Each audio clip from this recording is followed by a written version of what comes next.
তোমরা কি সত্যিই মনে করো কালের চাকার ঘূর্ণনে যা কিছু দৃশ্যমান, যা কিছু স্পর্শযোগ্য, যা কিছু জন্ম নিয়ে একদিন লয় পায়, তার সাথে কি ধর্মেরও অবসান ঘটে? এই প্রশ্ন আজকের নয়, এই সংশয় নতুন নয়। মানব ইতিহাসের প্রতিটি সন্ধিক্ষণে মানুষ এই প্রশ্ন করেছে। যখন সভ্যতা ভেঙেছে, যখন রাজ্য ধ্বংস হয়েছে, যখন রক্তে রঞ্জিত হয়েছে পৃথিবীর মাটি, তখনই মানুষের মনে হয়েছে বুঝি এবার সত্যের মৃত্যু হলো।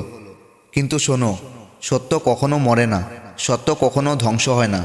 কারণ সত্য কোনো মানুষের সৃষ্টি নয়, সত্য কোনো শাসকের ইচ্ছা নয়, সত্য কোনো যুগের দাস নয়। সত্য হলো সেই শাশ্বত নিয়ম যার উপর দাঁড়িয়ে এই বিশ্ব সৃষ্টি হয়েছে। এই বিশ্ব যদি এখনও শ্বাস নিচ্ছে, তবে জেনে রাখো ধর্ম এখনও জীবিত। শোনো, কুরুক্ষেত্রের রণভূমিতে দাঁড়িয়ে অর্জুন যখন অস্ত্র নামিয়ে রেখেছিল, তখন তার চোখের সামনে ঠিক আজকের পৃথিবীর মতোই দৃশ্য ছিল। চারদিকে আত্মীয় স্বজন, গুরু, ভ্রাতা সবাই যুদ্ধের জন্য প্রস্তুত। রক্তপাত অবশ্যম্ভাবী।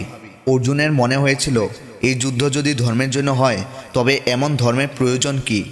ঠিক সেই মুহূর্তে শ্রীকৃষ্ণ তাকে বোঝান, ধর্ম মানে কেবল অহিংসা নয়, ধর্ম মানে দায়িত্ব থেকে পালানোও নয়, ধর্ম মানে সত্যের পক্ষে দাঁড়ানো, এমনকি যদি সেই সত্যের পথ কঠিন হয়। আজও সেই বাণী কেবল গীতার পাতায় বন্দী নয়, আজও তা বাতাসে ভাসছে, আকাশে প্রতিধ্বনিত হচ্ছে। আর যদি তুমি মন খুলে শুনো, তোমার অন্তরের গভীরেও সেই ধ্বনি শোনা যাবে। ধর্ম কোনো বাহ্যিক আচার নয়, ধর্ম কোনো নির্দিষ্ট জাতি, ভাষা বা ভূখণ্ডের সম্পত্তি নয়। ধর্ম কোনো মূর্তি, কোনো প্রতীক, কোনো পোশাকের মধ্যেই সীমাবদ্ধ নয়। ধর্ম হলো সেই অন্তর্নিহিত নীতি যা মানুষকে মানুষ করে তোলে। যে নীতি মানুষকে বলে ন্যায়ের পথে চলো, সত্য বলো, দুর্বলকে রক্ষা করো, অহংকার ত্যাগ করো। যখন এই নীতিগুলো মানুষ ভুলে যায়, তখনই অধর্ম মাথা তোলে। আর মানুষ তখন ভাবে ধর্ম বুঝি শেষ হয়ে গেল। কিন্তু বাস্তবে ধর্ম শেষ হয় না, মানুষের ধর্ম থেকে দূরে সরে যায়। আজ তোমার চোখে যদি পৃথিবী অন্ধকার মনে হয়, যদি মনে হয় মিথ্যা জয়ী হচ্ছে, অন্যায় শক্তিশালী হয়ে উঠছে, তবে একটু থামো। অন্ধকারের প্রকৃতি বুঝো। অন্ধকার কখনো আলোকে পরাজিত করে না। অন্ধকার কেবল তখনই থাকে যখন আলো অনুপস্থিত। তাই যখন অন্ধকার বাড়ে, তখন বুঝতে হবে আলো জ্বালানোর দায়িত্ব কারো না কারো উপর পড়বে। ইতিহাসের দিকে তাকাও। যখন রাবণ পৃথিবীকে কাঁপিয়ে দিয়েছিল, তখন মানুষ ভেবেছিল এমন শক্তির সামনে কি ধর্ম টিকবে? কিন্তু ধর্ম টিকেছিল, কারণ রাম শুধু একজন রাজপুত্র ছিলেন না, তিনি ছিলেন ধর্মের প্রতীক। যখন কংসের অত্যাচারে মথুরা কাঁদছিল, তখন মানুষ ভেবেছিল এ কি শেষ? কিন্তু কৃষ্ণ জন্ম নিয়েছিলেন অন্ধকার কারাগারে, কারণ ধর্মের আলো সবসময় অন্ধকারের গভীর থেকে উদিত হয়। মহাভারতের সময় যখন কৌরবদের ষড়যন্ত্রে সত্য বারবার অপমানিত হচ্ছিল, তখনও ধর্ম নত হয়নি, কারণ ধর্ম কখনো সংখ্যার উপর নির্ভর করে না, ধর্ম নির্ভর করে ন্যায়ের উপর। আজ কলিযুগে এসে মানুষ আবার ভয় পাচ্ছে। প্রযুক্তি বেড়েছে, জ্ঞান বেড়েছে, কিন্তু হৃদয় সংকুচিত হয়েছে। মানুষ নিজের সুবিধার জন্য সত্যকে বিকিয়ে দিচ্ছে।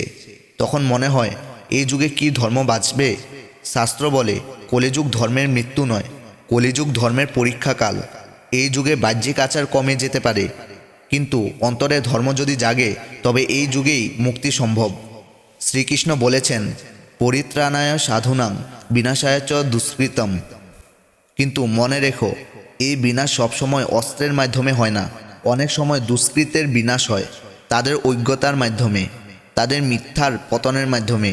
আর সাধুর রক্ষা হয় তাদের অন্তরের শক্তির মাধ্যমে। ঈশ্বর সবসময় আকাশ থেকে নেমে আসেন না, অনেক সময় তিনি মানুষের বিবেক হিসেবে জন্ম নেন। ভয় পেও না, ভয় তোমাকে দুর্বল করে, ভয় তোমাকে ভাবায় তুমি একা। কিন্তু ধর্মের পথে কেউ একা থাকে না। যখন তুমি সত্যের পক্ষে দাঁড়াও, তখন অদৃশ্যভাবে অসংখ্য শক্তি তোমার পাশে এসে দাঁড়ায়। তোমার ভেতরে যে কণ্ঠস্বর তোমাকে বলে এটা ভুল, সেই কণ্ঠস্বরও ঈশ্বরের কণ্ঠস্বর।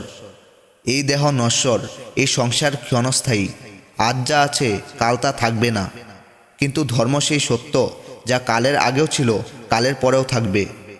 পৃথিবী ধ্বংস হতে পারে, গ্রহ লয় পেতে পারে, কিন্তু যে নীতি দিয়ে সৃষ্টি শুরু হয়েছে, সেই নীতির বিনাশ অসম্ভব।